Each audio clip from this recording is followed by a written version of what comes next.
Hello everyone, welcome to Robisnow with another Liftoff track review. We've got a fairly long one for the in the video today. This is by s3v3nFPV.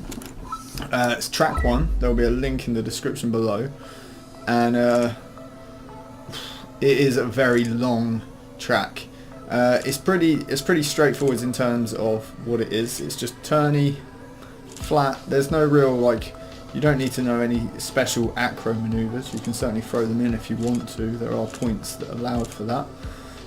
But it is a long track and it does require some concentration. So I will be taking it a little bit slower as we get to the more difficult parts of the map. But for now, it's pretty straightforward. It's just, it uses quite a lot of the map.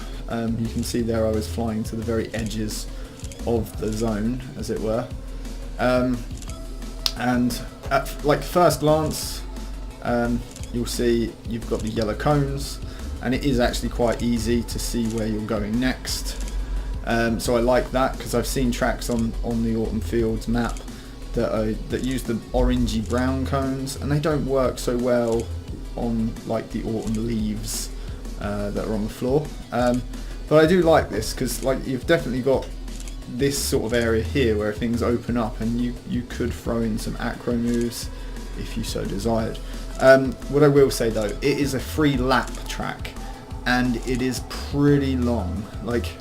I've finished it on a battery just about, so I reckon, and I'm not tearing it up like mad, but I am going at a reasonable pace.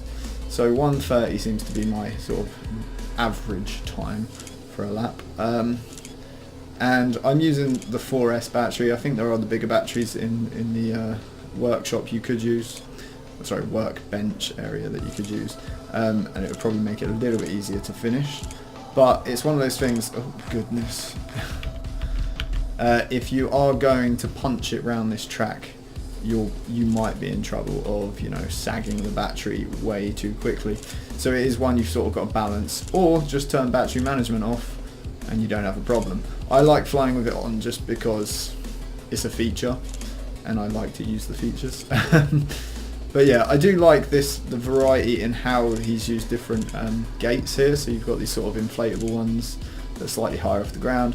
So I mean, I don't like flat tracks that much anymore, because I've gotten used to messing around with power loops and varying heights. So I mean, with those in there, at least you do have to raise the throttle a bit I should say, just to get off the ground. And I do like this sort of stuff. I'm not going to do any crazy maneuvers, because one, I'm not very good at them, and two, I'll probably just crash. And that wouldn't look so good for the track video. So I just want to get through it. But you can see you've got a general gist of it.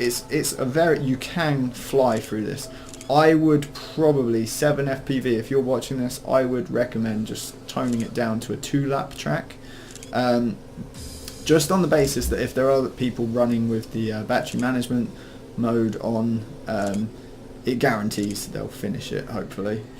I mean, I don't know, there are some people that can fly through these things ridiculously fast, and I don't know what it does to their battery when they've got battery management on, but I've seen some ridiculously fast flyers out there, and I'm not one of them. But I do like this stuff does sort of, this type of track does force you to manage your throttle a bit more, make sure you're not just punching it to get from one place to another.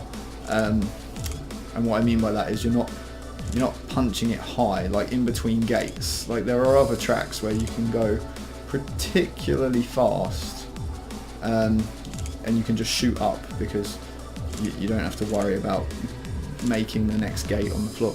And I mean, this sort of keeps, the varying height on the ground does help, because you have to look out for that, and you have to keep your eye on your throttle, as it were, to make sure you raise and lower, so you're not going too high and you're not too low that you hit the floor.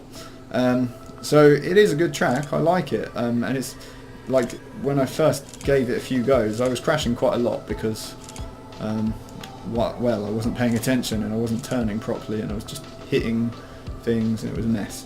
So it does require some sort of, oh dear, ability from you.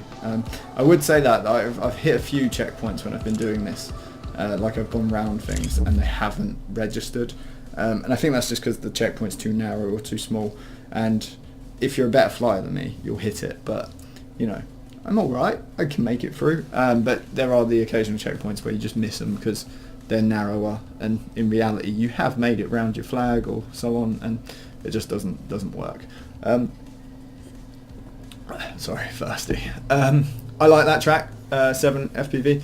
I would say when I went through it a moment ago, I was going a bit faster. I got 4:15 in the original run through. The battery was blinking at me, and I could feel I was having to give it a bit more throttle to make sure I got enough power because it was sagging, and that was just because I was blasting it on the straights a bit more. So I would say if you are going to take this track on in its current state, you do need to be mindful of the battery management if you've got that turned on. Otherwise, it's a nice track, it's very clear, it's very smooth, and it will certainly help you practice your fast lines and then your slower or quicker turns to sort of balance out your turning and stuff. So yeah, I really like that one. I'll keep that one for just practicing my turns because I could always do with that. So yeah, thanks to 7FPV for a great track, and we look forward to seeing some more.